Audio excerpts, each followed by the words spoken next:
اعوذ باللہ من الشیطان الرجیم بسم اللہ الرحمن الرحیم اللہم صلی علی محمد وعلی محمد وعجل فرجہم۔ مومنین مومنات، خداوند متعال سب کی توفیقات خیر میں اضافہ فرمائے۔ احکام شریعت کا اکثر و بیشتر بیان ہوتا رہتا ہے اور مومنین و مومنات یہ سوال کرتے رہتے ہیں کہ فقہ جعفریہ میں اگر کوئی شخص شوہردار عورت کے ساتھ برائی کرے تو اس کی سزا کیا ہے، اور کیا وہ اس عورت سے شادی کر سکتا ہے بعد میں یا نہیں کر سکتا، یا عدت والی عورت میں عدت وفات ہو یا عدت طلاق ہو۔ تو فقہ جعفریہ میں مراجع کے فتاوی جو ہیں وہ آپ کی خدمت میں عرض ہیں۔ پہلا یہ ہے کہ شوہردار عورت سے زنا، ایت العظمہ سید سیستانی فرماتے ہیں کہ اگر کوئی شخص کسی شوہردار عورت سے زنا کرے اور وہ عورت اپنے شوہر سے طلاق لے لے، مثلا بائی چانس ایسا ہوتا ہے طلاق لے لیتی ہے یا اس کا شوہر فوت ہو جاتا ہے، تو احتیاط واجب کی بنا پر اس شخص کے لیے اس عورت سے نکاح کرنا ہمیشہ کے لیے حرام ہو جاتا ہے، حرام ابدی ہے، حرام مؤبد ہے۔ اور اسی طرح ایت العظمہ مکارم شیرازی، ان کا بھی یہی فتویٰ ہے کہ اس احتیاط واجب کی بنا پر وہ مرد اس عورت کے ساتھ عقد نہیں کر سکتا، حرام ابدی ہے، چاہے اس کا شوہر مر بھی جائے یا وہ اس سے طلاق لے لے تو اس کے ساتھ کبھی بھی وہ نکاح نہیں کر سکتا ہے۔ اور اس طرح ایت العظمہ سید علی خامنئی حفظہ اللہ اور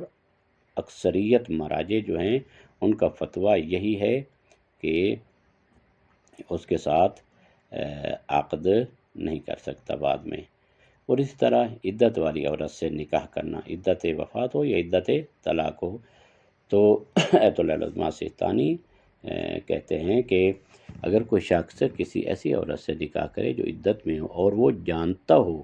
کہ عدت کے دوران نکاح حرام ہے، تو اگرچہ دخول نہ بھی ہوا ہو وہ عورت اس پر ہمیشہ کے لیے حرام ہو جاتی ہے۔ یعنی وہ جانتا ہے کہ عدت کے دوران نکاح حرام ہے، اس کے باوجود نکاح کرتا ہے، تو اس میں اگر وہ دخول نہیں بھی ہوا تب بھی اس کے لیے ہمیشہ کے لیے حرام ہے اس مرد کے لیے۔ اور اسی طرح ایت العظمہ مکارم شیرازی وہ بھی یہی فرماتے ہیں کہ جو عورت عدت میں ہو اور وہ جانتا ہو کہ وہ عورت عدت میں ہے اور یہ بھی جانتا ہو کہ عدت میں نکاح کرنا حرام ہے، تو وہ عورت اس مرد کے لیے ہمیشہ کے لیے اس کے اوپر حرام ہو جاتی ہے۔ اور اس طرح ایت العظمہ سید علی خامنئی اور ایت العظمہ وحید خراسانی، ایت اللہ جواد عملی، ان کے فتاوی بھی یہی ہیں کہ عدت والی عورت ہو، چاہے عدت وفات ہو یا عدت طلاق ہو، اس کے ساتھ اگر نکاح کرتا ہے، البتہ ایک مورد ہے، اگر وہ نہیں جانتا کہ یہ عورت عدت میں ہے، یہ عورت عدت میں نہیں جانتا، یا یہ بھی نہیں جانتا کہ عدت میں عقد کرنا حرام ہوتا ہے اور وہ عقد کر لیتا ہے، لیکن اس کو پتہ چل جاتا ہے کہ یہ عورت تو عدت میں تھی اور عدت میں تو عقد ہو نہیں سکتا۔ اب اگر اس نے دخول نہیں کیا ہے، کیونکہ موضوع سے بھی جاہل تھا اور حکم سے بھی جاہل تھا، یہ بھی نہیں پتہ تھا عدت میں عقد حرام ہے، اور یہ بھی پتہ نہیں تھا کہ یہ عورت عدت والی ہے،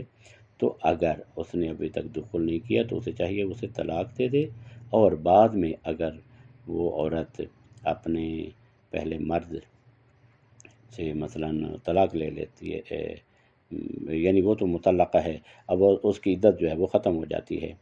عدت طلاق ہے، عدت وفات ہے، وہ ختم ہو جاتی ہے، وہ تو اب عقد میں کسی کے ایسے فعلی عقد میں تو نہیں ہے، اب وہ عدت ختم ہو جاتی ہے، عدت ختم ہونے کے بعد جو ہے وہ مرد اس سے عقد کر سکتا ہے، یہ ایک صورت ہے۔ لیکن اگر اس کو پتہ بھی نہیں ہے کہ یہ عدت میں ہے اور وہ جانتا بھی نہیں ہے کہ عدت میں ہے، نکاح بھی کر لیتا ہے اور دخول بھی ہو جاتا ہے، تو پھر بھی وہ عورت اس پر ہمیشہ کے لیے حرام ہو جاتی ہے، اسے عقد نہیں کر سکتا ہے۔ اکثر و بیشتر مراجع کے جو فتاوی ہیں وہ اس بارے میں یہی ہیں۔ ہاں، اگر کسی کا کوئی جزوی فتویٰ ہو جو ہماری نگاہوں سے نہیں گزرا تو ممکن ہے، لیکن اکثر و بیشتر مراجع جو ہیں وہ یہی فرماتے ہیں کہ چاہے شوہردار ہو، چاہے عدت والی ہو، چاہے یعنی عدت طلاق ہو یا عدت وفات ہو، عدت میں نکاح کرنا فقط یہی صورت بتائی ہے کہ جانتا بھی نہیں ہے کہ یہ عدت میں ہے، اور یہ بھی نہیں جانتا کہ عدت میں نکاح حرام ہے، یہ بھی نہیں جانتا، لیکن فقط نکاح کیا ہے، پتہ چل گیا ہے اسے، تو اس کی عدت گزرنے کے بعد اس کے ساتھ عقد کر سکتا ہے۔ لیکن اگر اس کو مباشرت کر لی تو اس کے بعد جو ہے، چاہے وہ حکم اور موضوع سے جہل بھی تھا، تب بھی اس پر وہ ہمیشہ کے لیے حرام ہو جائے گی۔ وصلی اللہ علی محمد وآلہ الطیبین الطاہرین المعصومین۔